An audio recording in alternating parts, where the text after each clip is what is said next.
Hey, what's up, y'all? Another week, more to talk about, more on my mind. But before I be all rude and whatnot, let me introduce my guests. Everybody, starting from my left, introduce yourself. Hi, I am guest co-hosting today with Mr. Darnell. I'm April Danielle of just April Danielle. I got more coming up soon, but this is hers.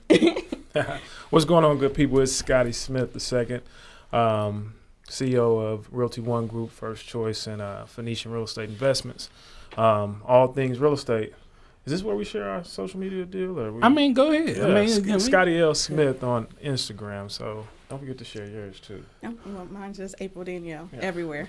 And Miss Alex? Alex Foreman from Hands of Honey and at Hands of Honey. Okay. Short and sweet. Short and sweet. Very simple.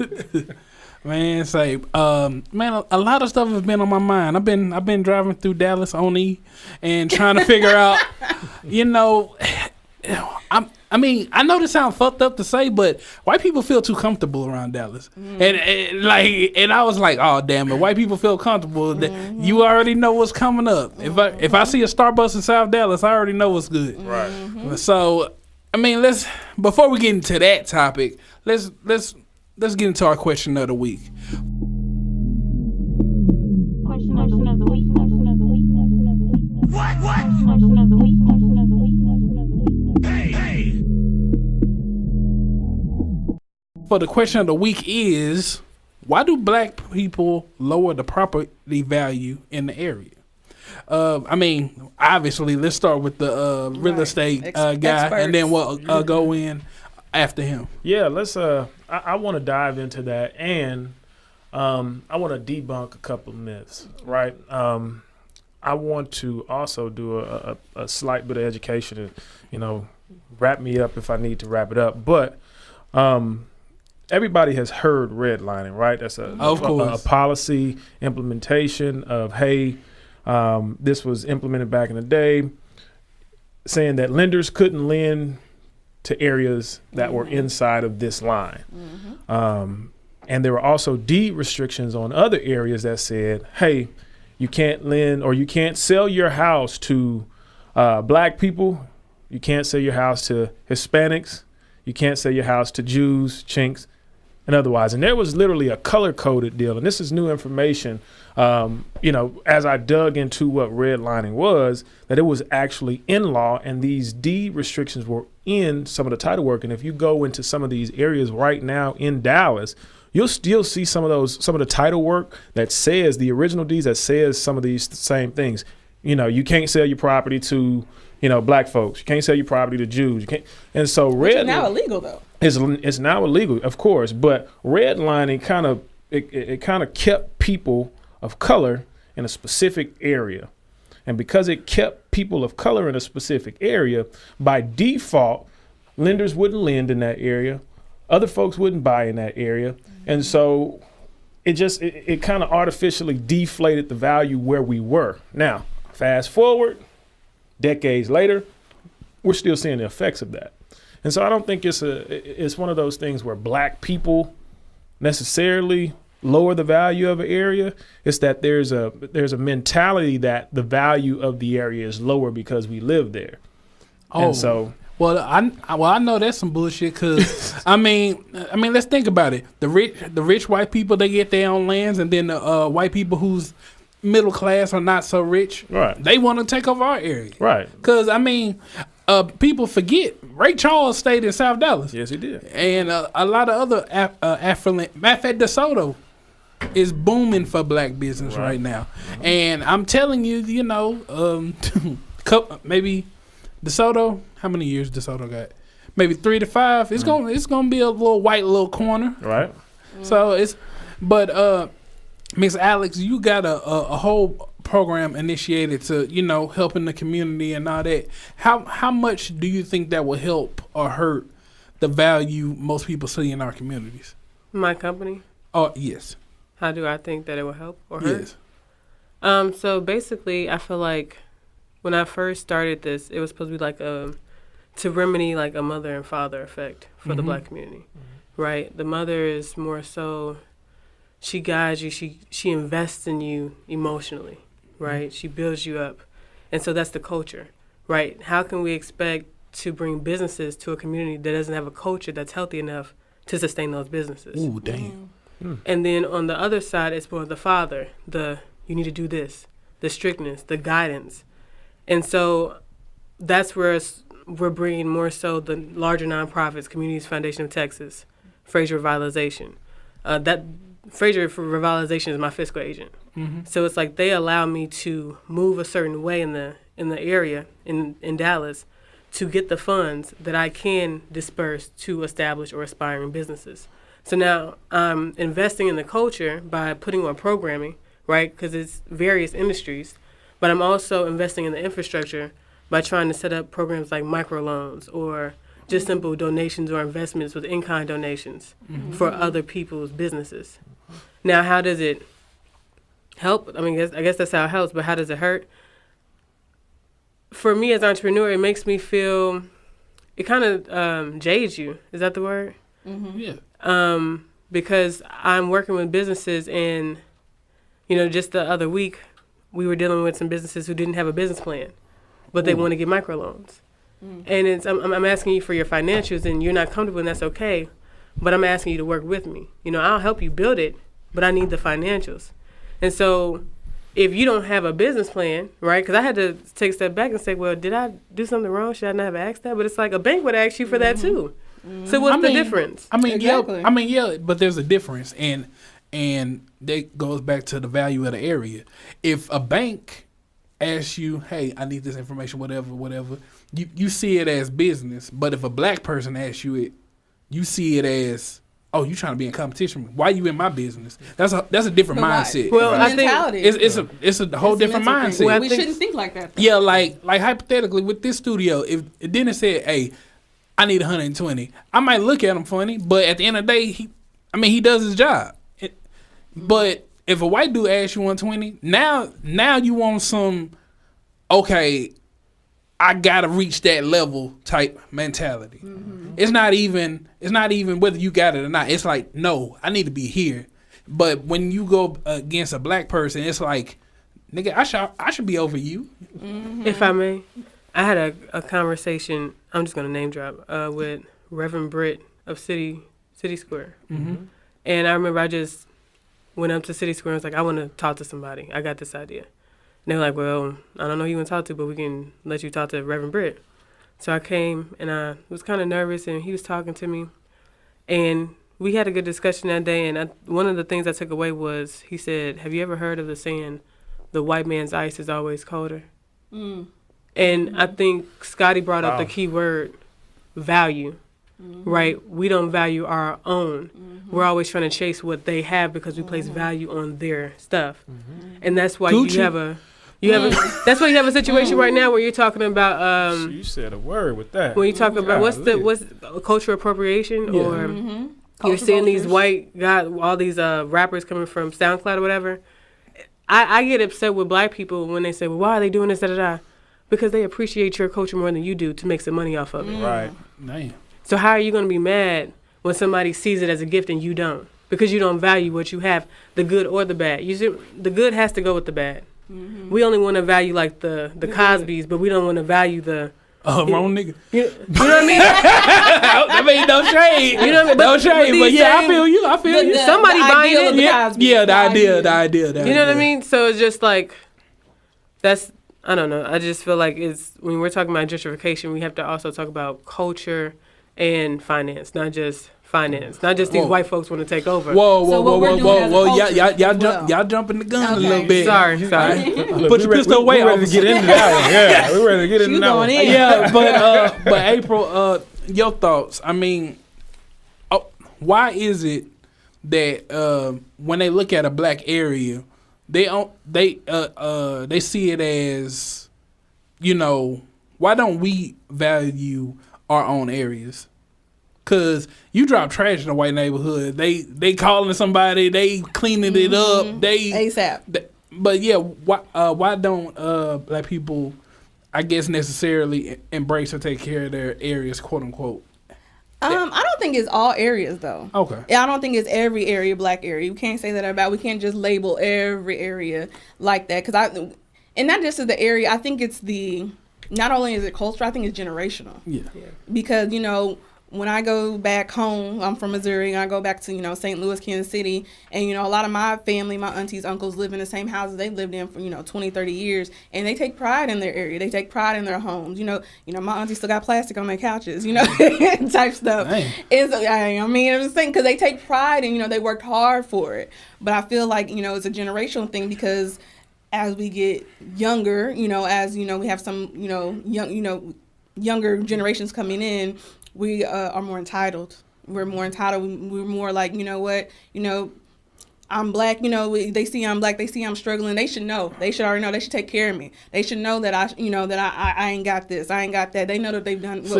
See, that's what happens when you raised by your mama. For real, cause I be seeing grown ass men she ain't give me no money for weed. I'm like, you a grown ass, or I hear grown ass women. Oh man, we been on 3 dates. Why this nigga ain't paying XYZ bill? Right. I said, listen, your pussy barely Chipotle. Right. So I don't know where rent came in. I have last time. Man, come on. So let me chime in to what she said, because she said a word with regard to we're not valuing our areas. Mm-hmm. First question I want to pose is, what are our areas, right? Mm-hmm. I like to believe that when we claim something as our area, it's an area that we collectively have the majority of ownership in. Mm-hmm. And so being in real estate and being involved in pretty much every aspect of the real estate, I've yet to really see that here in Dallas. I've yet to be able to point and identify a specific area that we as a culture collectively own the real estate, the businesses, and all the other things that are associated with, what we consider our area. Mm-hmm. And so it makes me question, okay, listen, we have low ownership, we have low, legacy bills, and we have situations where we're just not owning businesses either in a specific area. So if you look at every other culture, you look at those cultures, you can go to the Jewish area, you can go to, heck, even the Ethiopian area, you can go to the Hispanic area, Little Mexico, Little Asia, wherever in the city. They're there. They own the businesses, the real estate, the banks. We don't have that, right? And I don't think we have enough time in this show to really go into the systemic reasons why, but we just don't. And because we have a specific area that people consider the hood, where a lot of black people used to stay, I look at that and I say, okay, well, you used to stay here. Why didn't you come back? Right. So we our parents work hard. They say, listen, I want you in better conditions than we're in now. But what ends up happening is they send you off. They bust their butt to make certain you get to college. They send you off to college. You graduate with 1, 2, and 4 degrees, and then you don't come back. What you do is you move to that white neighborhood, because now you're expecting to be seen as, I've made it. So once we start to really understand and value the fact that, when I've made it, I need to come back home and get back and build my neighborhood to what I want it to be. I mean, true, but let's not act like there's not. I'm gonna let Alex finish us off. Let's not act like there's not barriers to, even if, let's say, you run that route. Mm-hmm. There's always interference, outside interference, because if black people start having enough money, enough land resources, that change everybody else's mood, especially white people. Because when it comes to white people, their culture is do better than everybody else. Well, that's true, but take an inventory of your DeSoto residents, the DeSoto black folks, and where they come from. I guarantee you it's somewhere in Dallas, the hood of Dallas, and they decided to move to the suburban areas because they want to feel like we've made it. I got charged up because dude said, well, I'm from South Dallas. I say, well, I live in South Dallas. So what? So we have those we have those conversations. I'm like, in order for us to, like she said, we have to start seeing the value in the areas that we've historically lived in, grown up in, and just kind of value. Well, let me give it to her as far as with these business owners and you on the grind, you dedicated. I got that feeling of an all or nothing type feel from you. Yeah. I could be wrong, but do black owners, do they really value their business as much as they should? And your face already answered. Right. Okay, no, because I think it's always two sides, right? Mm-hmm. So it's just like duality. Yeah, it's because you have a situation where there's a lack of information, education, but then you also have a situation where there's just a lack of effort. And so you're trying to figure out, well, where does it come in? Is it your fault that you don't have the information? Because, it's out there, but are you in the areas to get that information? And then what I find that's very interesting, like on a spiritual level, is just, I feel like we lack confidence. Like we have confidence to sing and dance and we can do all this, we can strut, but it's like, when it comes to finances. I've had so many meetings with folks who just say, well, how do you talk to people? And it's like, I talk to people. Because like you said, it's all or nothing. Nobody's going to do it for me. Right. Definitely. So if I get some egg on my face, like my daddy said, that's that humble pie. Eat it and go head on. Nobody's going to do it for me. So that's why I'm just like, say it again. Do you value it? So it's like, do they value? I think they have good intentions and what they think is value, the definition of it. They place it on their invention or idea, but I don't think they really understand the definition of value or like what it really means to value something. Wow. And that's a whole. Let's leave on that high note. Let's leave on that high note before we take a break. And when we come back, can we reverse gentrification? Is there any way to protect your property? And if white people want it, can you really stop them? On Talkin Greasy. This episode is brought to you by Audible. Get a free audiobook download and a 30-day free trial at audibletrial.com/greasy. There you'll have access to over 180,000 titles right from your smartphone. Y'all niggas is lying. It's time to talk that shit. Hey, it's your boy Darnell, and we are back. Okay, they can't hold it in no much longer. Me neither. Gentrification. Let's get a definition, then we'll go from there. Gentrification is a process of rejuvenating degenerate urban neighborhoods by the means of influx of more affluent residents. This is a common and controversial topic in politics and in urban planning. I like the way they said influx of more affluent residents. Right. Like black folks don't be spending cash. Right. Major cash. Because let me tell you something. One thing I've learned, and especially I learned from my homeboy who's an accountant, when white people get money, they hold that shit. When they get paper, they be holding it. Black folks, we spend it. Man, we get $1 billion, shit. We spend it too. Off top. Like, damn. But I mean, let's go to square one of this whole gentrification thing. Black person, good job. I want a house. How do I keep it? Mr. Scottie.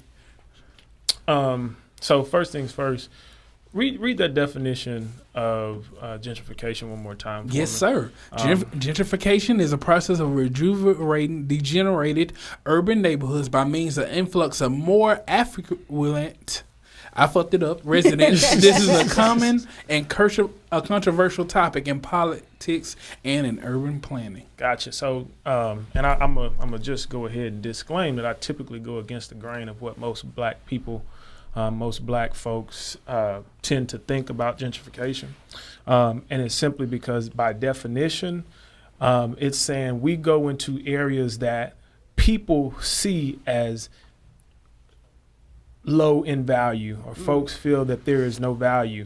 And so it kind of goes back to what we talked about earlier.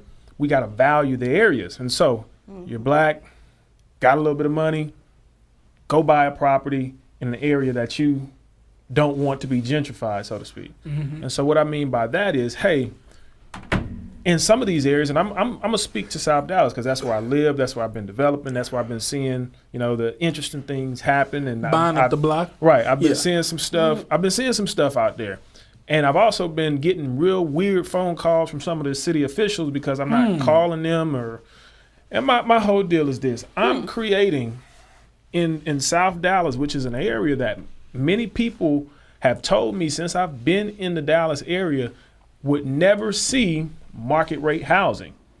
And so what does that mean? That means that it ain't worth shit. It ain't worth shit. And so you have these nonprofit organizations, I'm not going to call them out, but we have nonprofit developers in the area who fight to keep out for-profit developers because they want to make certain that the properties that they build, which are for residents and folks who make 80% of the area median income or lower, to be able to purchase that. So now I'm in a dilemma, right? Because I got two options. I can buy one of those. I can try to buy one of those houses, or I can go on South Boulevard Park Road, where I can't afford because the houses are $300,000-$400,000.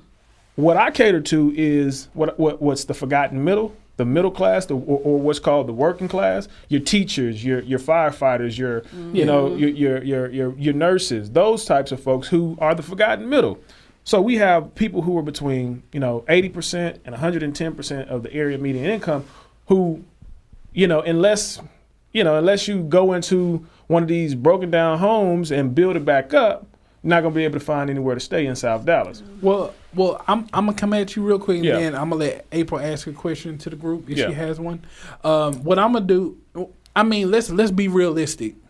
I find a realtor like you. Mm-hmm. I get a 30-year plan, because let's be honest, the realtor make more money on the 30, and the banks make more on the 30. So I got this good job, my good wife, and we trying to keep up these bills. My good wife. Trying to keep up on these bills. How can I reinvest in myself when black folks don't want to put it out there, but not all. Mm-hmm. We're barely making it. Right. So how can we paycheck to paycheck? How can we protect the block with limited resources? Right. So that's a good question. April? Alex. I don't have anything to say. I do that to girls all the time. Okay, so you know what? Essentially, this is what it's going to have to. This is what's going to take, right? There's tons of resources out there. There's tons of resources. There's down payment assistance programs. There's grant money from the city of Dallas. There's land bank lots where you can team up with a developer like myself to help you build something that you can afford. The reality is we have to get out of the idea and the concept that we have to live in downtown Dallas and have this show where we're spending. And I did that. I was spending $1,800 a month living downtown. Oh, you got me fucked up. Right. and it's because I was that's where you was a single man, and I wanted to be in that position. But if we kind of take a step back and look at it from an affordability standpoint, we're paying someone somewhere that money. We're paying someone $1,700, $1,800 a month, $1,500, $1,600 a month in rent payments. We're paying that. We're making that payment. Yeah. So how do we figure out a way to get you in a house where you're able to afford that exact same amount or lower? Well, you have to get the information that's provided. And we do home buying seminars literally like every month to tell people about these options, but folks aren't taking, and don't get me wrong, we're real estate brokerage. We'll sell your house pretty much anywhere, but where we focus and we try to push people to, that's off the record because we can't typically steer, but we suggest, looking at areas where there's high opportunities like South Dallas. And if we don't buy the block through home ownership, then somebody else that doesn't look like us will. Well, I'm gonna say this, and then I'm gonna let April have a question. No, let me answer after you. Okay, excuse me. Stay with your chair in the corner. But you know what? But the thing is, and I've heard this because my friend, he's Hispanic, but he married a mixed woman who's Mexican and white. She literally, with a straight face, and I believe whether people will admit it or not, she told me that with straight face, I don't want to, you know how black women are. I'm like, what do you mean? Like, we was having a conversation about dating, and she brought up black women. And she was like, you know, black women are loud and want to fight and do all this other stuff, whoop-de-whoop. And I was looking at her just how you made that face, and I was like, a black woman is talking shit about black women. And I know that's not an uncommon thought. So if you hate black women, if you hate black men, why would you want to live next to them? Why would you want to build with them? Why would you want to have a business with them? Why would you want to be consulted by one? Why would you want? But old Jimmy Dean with his white face, hey, I got a deal for you, and you're so trusting, and that's a scary thought. Right. And I felt bad. I didn't even get mad at her. I just said, we're ending this conversation. You're not gonna disrespect black women like that. And I've been called misogynistic. So if a misogynistic black man is like, hey, told you to hold up. Yeah, on talking shit about black women, it was bad. That's how bad the conversation got. And before I give it to Miss Alex, whether you want to admit it, how we doing all this building when you not even built whole inside? Miss Alex? Well, I'm going to do like a 180. So you were talking about how to protect our communities, basically. Yes. And we were talking about resources, right? And I think one of the things that I think is so interesting is that African Americans used to be the most proficient in agriculture. Back, I think it was like maybe 50, 60 years ago. And they kind of didn't have a choice.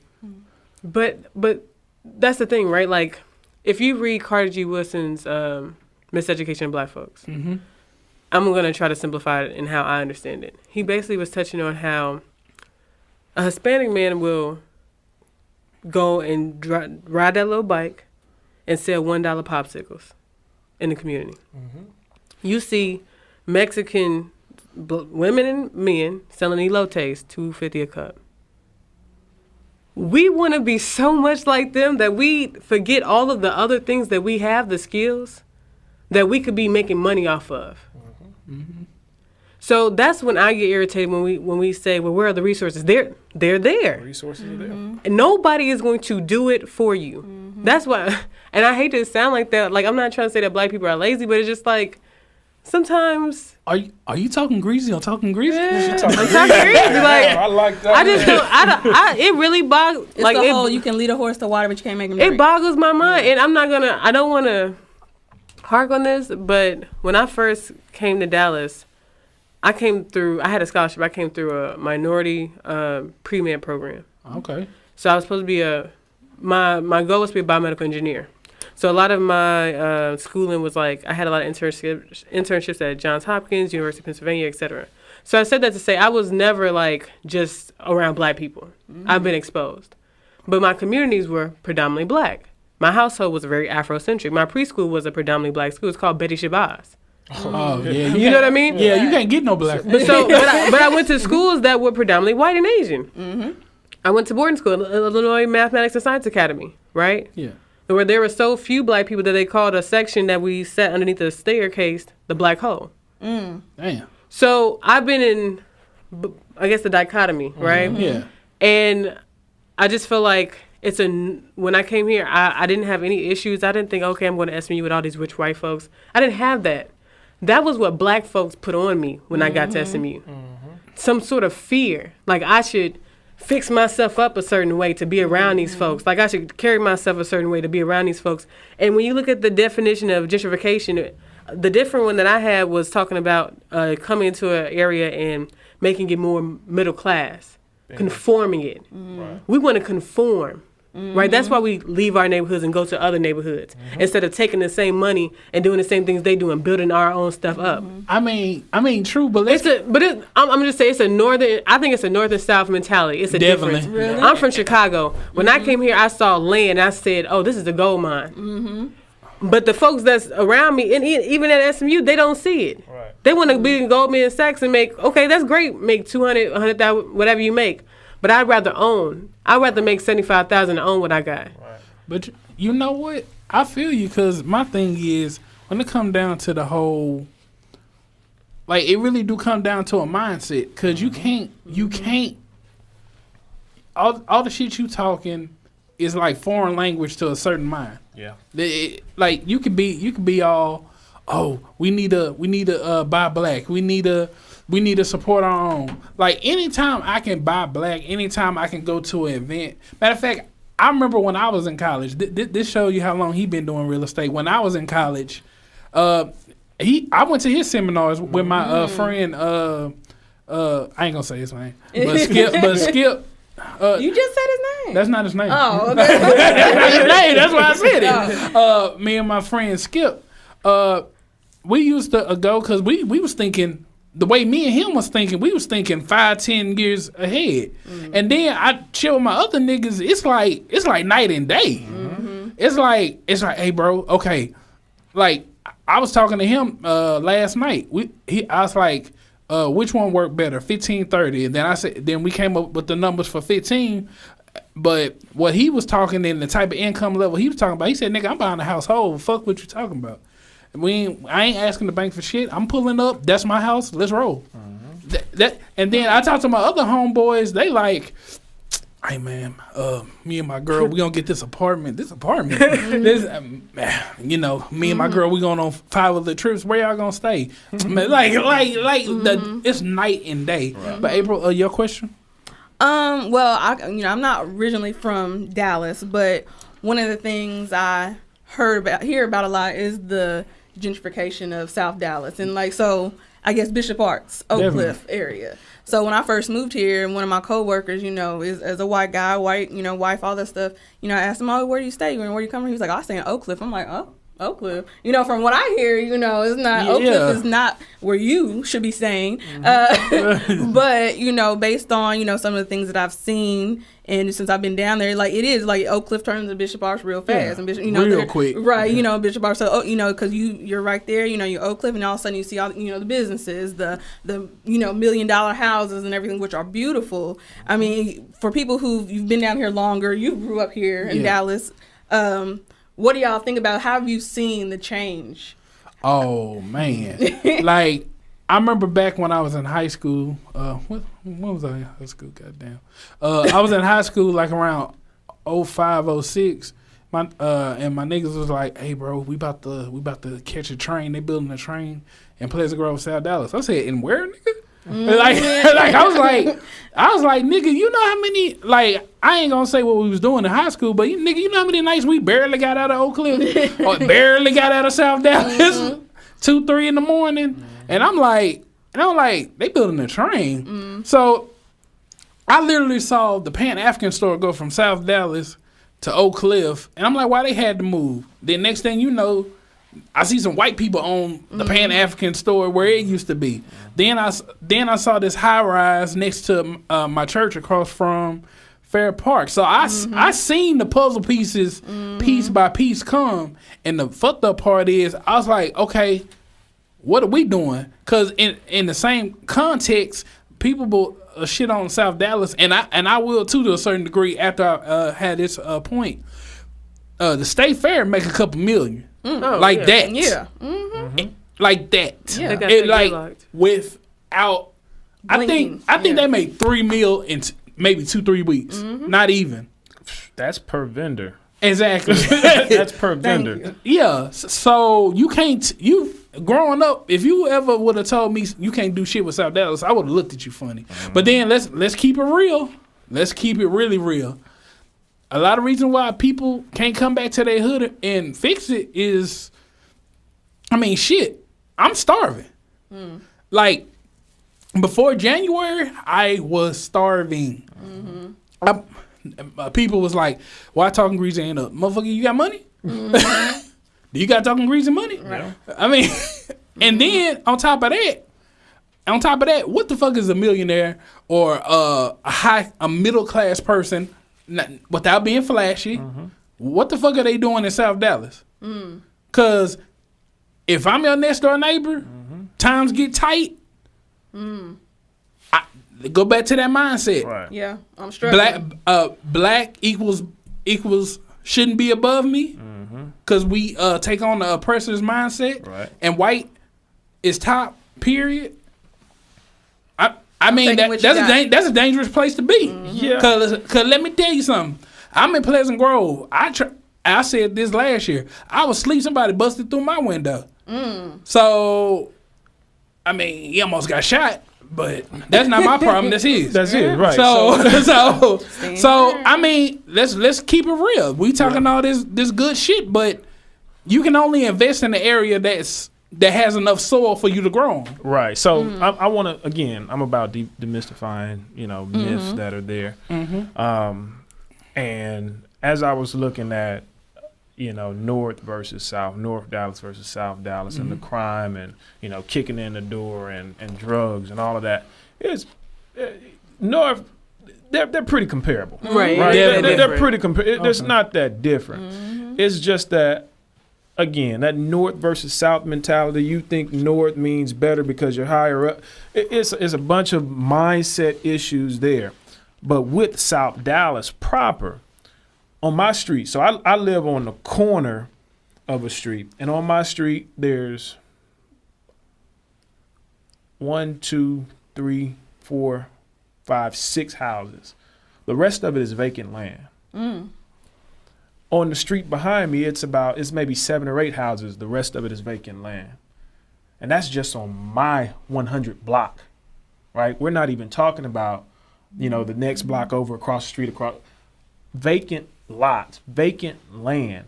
And so if somebody wants to come try to break in, they got a hell of a fight because, we're building 8-foot fences on all of our houses. But the reality is there's prime opportunity with vacant land, cheap land. The land's not getting any cheaper unless the city starts giving it away, but it's not getting any cheaper. It's only going up. And so there's crime everywhere, right? There's crime everywhere. I don't think there's anywhere in the city that you're going to get land as cheap as you'll get in South Dallas.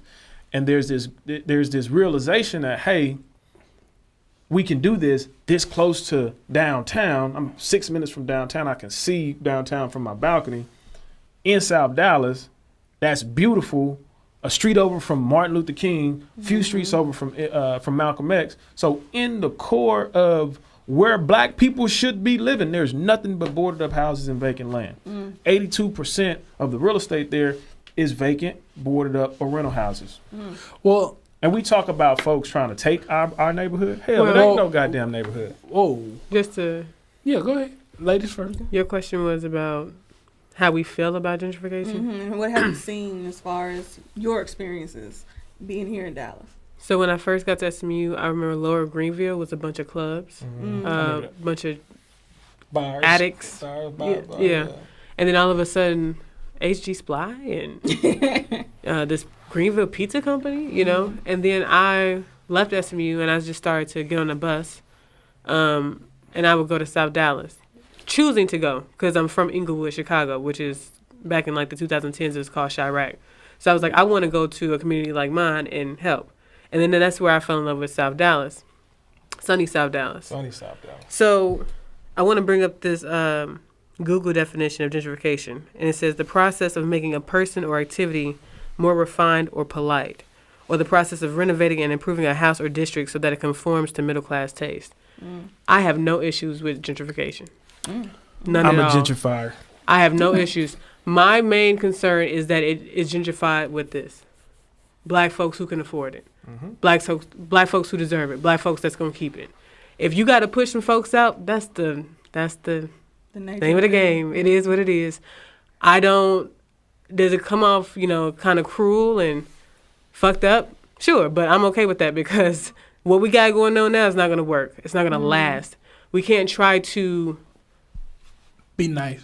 You know what I'm saying? Like, you can't leave this neighborhood to the people that's in it because they're not doing anything with it. And it would be foolish to just be like, okay, well, they're poor and they got to stay in where they're going to live. Let's make a switch then.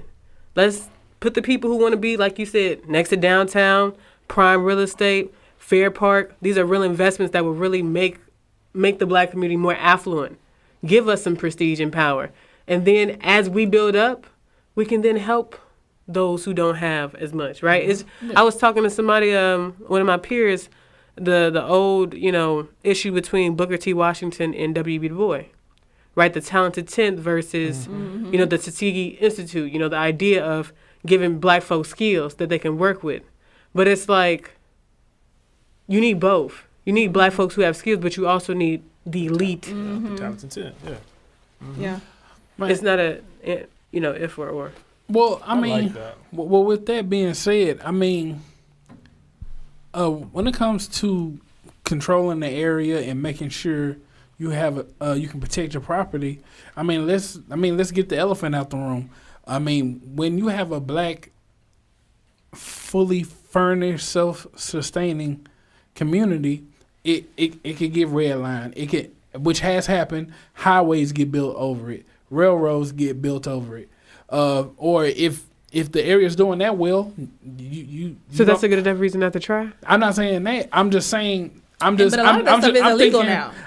And people need to know that. You look see, into their you know what? laws. Okay, that's illegal. But what that stop? But I feel like selling drugs is illegal. I feel like that mentality is going to die out soon.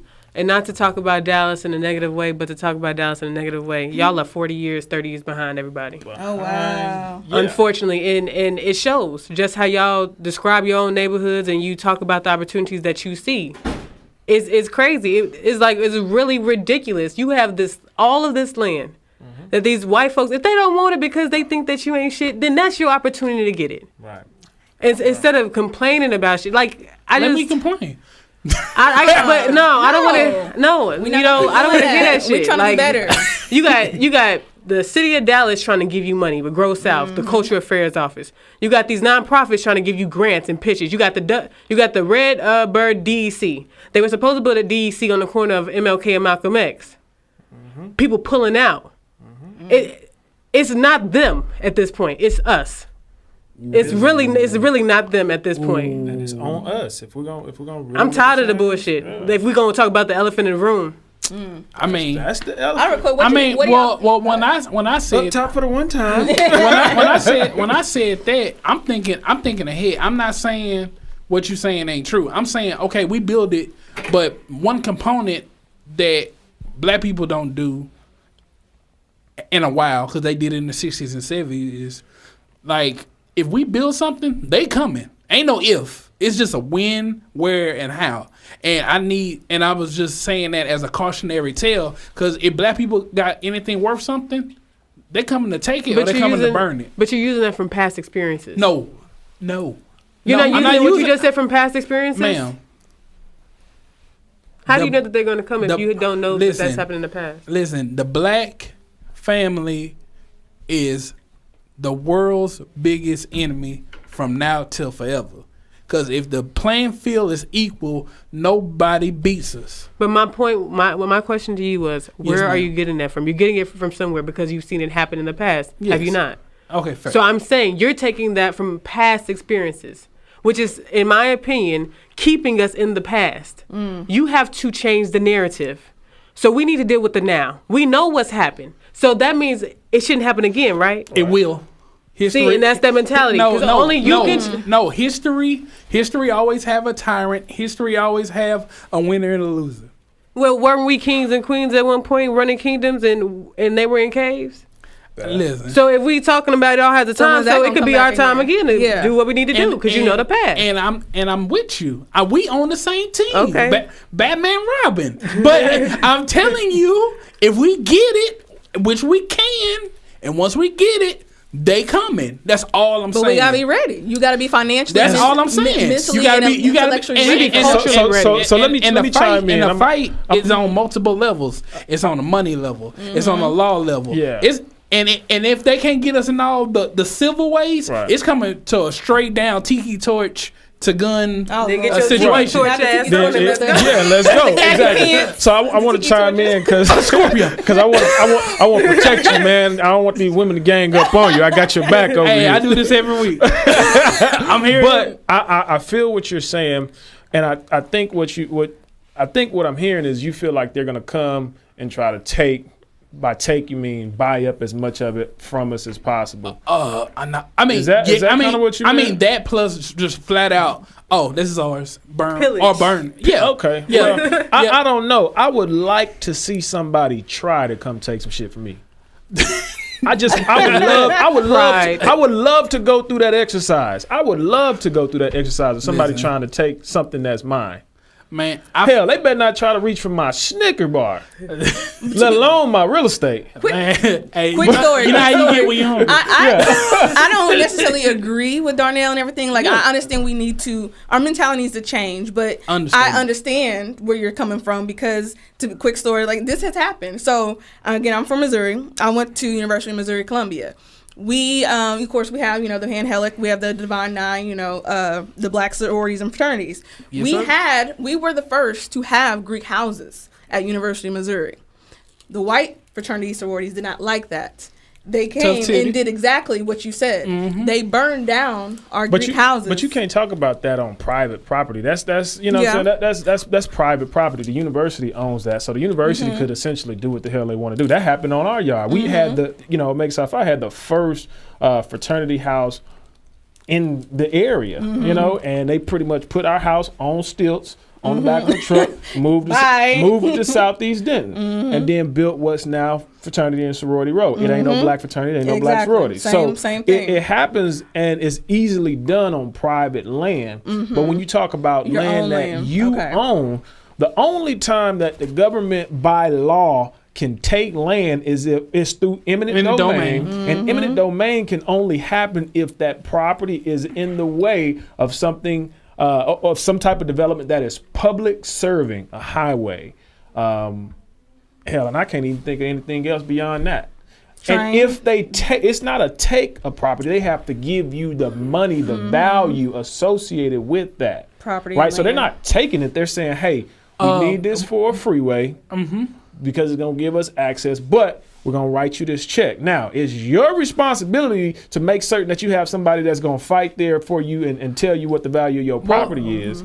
Now, it's no way. It's no way. Let's hop up in the time machine. Okay. Jerry Jones wanted Arlington. Did he get Arlington? Well, yeah, he paid for it. He paid for it.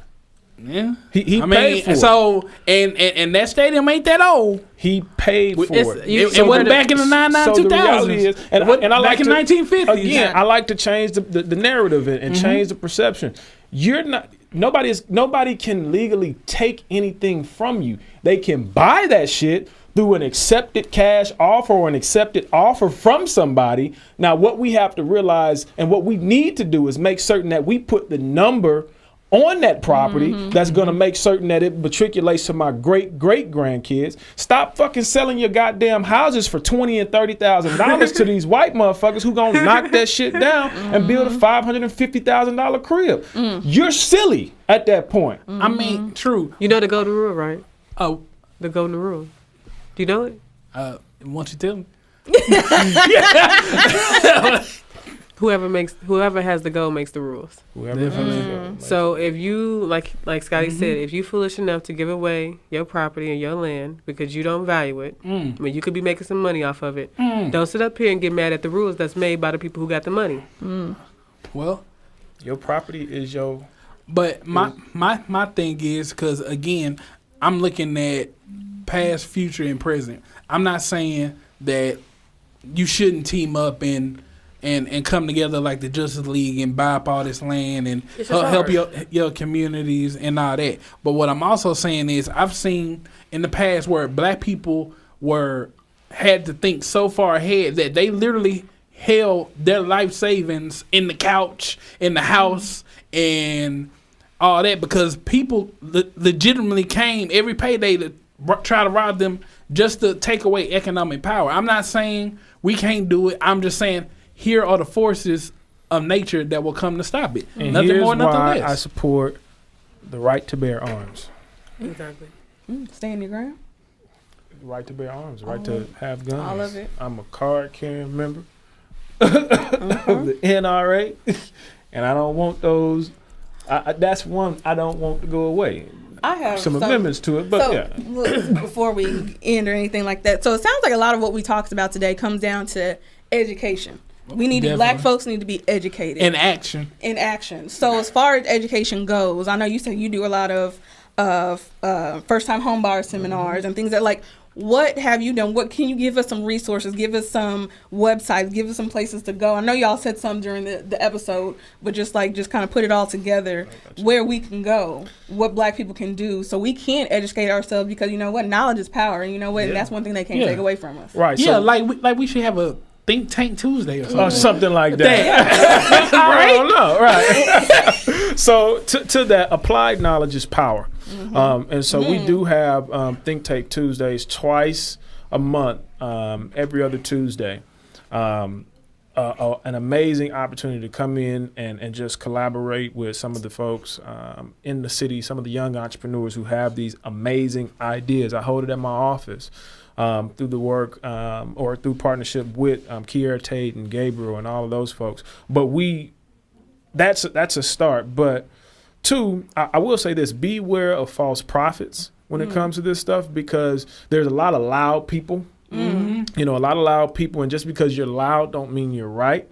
And so make certain that if you're listening to somebody who's talking about these community style or communities, I'm doing air quotes for the people who are listening, community style events, make certain that they are in fact for the community because there's some wolf in sheep's clothing out there. So be careful, ask questions. Kamala Harris. You know, ask questions. I ain't going down that road, but ask questions, right? Ask questions. Ask a lot of questions. But we specifically hold a number of homebuyer workshops. We hold a number of real estate workshops, just kind of information about, you know, the true definition or the true acts of really what gentrification is, right? Gentrification, in my opinion, is a political talking point that it's like that preacher at the old Baptist church and you say that one that can I get a witness and everybody screams out. So gentrification is one of those hot words that makes everybody screams out and gets everybody emotions rolling. So so take the politics out of it and think about what is gentrification because our alternative is leaving the shit like it currently is. And I don't want my children, I got two, like we told in the pre-show, I have 2 kids and I want to get to the point where my 2 kids can do like I did growing up in Houston, in South Park, Houston, Texas, where I'm getting the hell up Saturday morning at 9 o'clock, my folks not seeing me till 9 p.m. We can't do that right now in our community. You know, it's to the point where I don't really know my neighbor because it rotates every 12 months. You know, so I don't know who that person is. I want to get back to how do we have a community around us of people who, you know, hell, if Layla is getting out of hand, Miss Johnson 2 houses down is making certain and checking. You know what I mean? It takes a community, it takes a village, right? We need to get back to that, but we have to go back and we have to understand the resources that we have at our disposal, the opportunities that we truly have, and take this bullshit narrative of gentrification is bad out of our understanding. It ain't so bad if it means putting 3 or 4 new black folks in the community that's otherwise only got 6 houses on one street.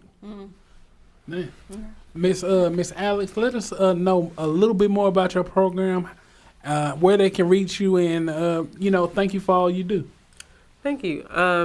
Right now, Instagram, building the website. There's a lot of different components I'm trying to add, so it's taking a minute.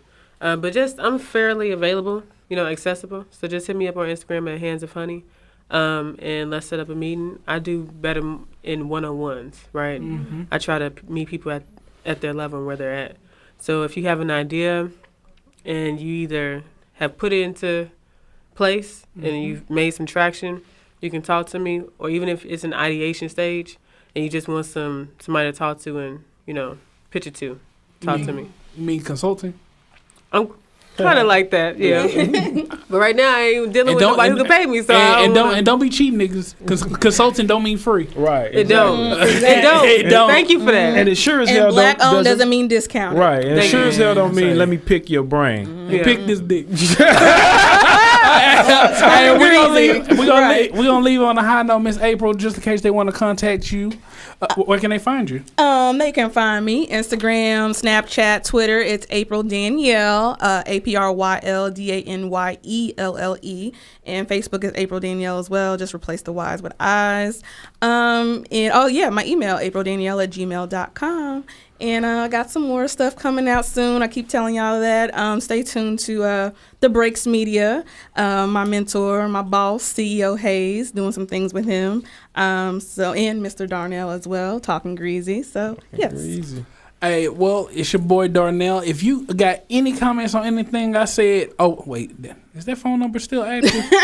In fact, don't worry about it. But our email is talkinggreasy@gmail.com. Also, if you would like to follow Talkin Greasy, hit us up at Facebook, Twitter, and Instagram. And if you would like to be a guest on the show, again, talkinggreasy@gmail.com. If you want to give me some money, quit bullshit. talkinggreasy@gmail.com. And his cash app is. Also, my personal is Darnell Does It. Instagram, Twitter, and Snapchat. Titty pics, please. Oh my gosh. Because it ain't easy talking greasy. And get your white ass out of my neighborhood.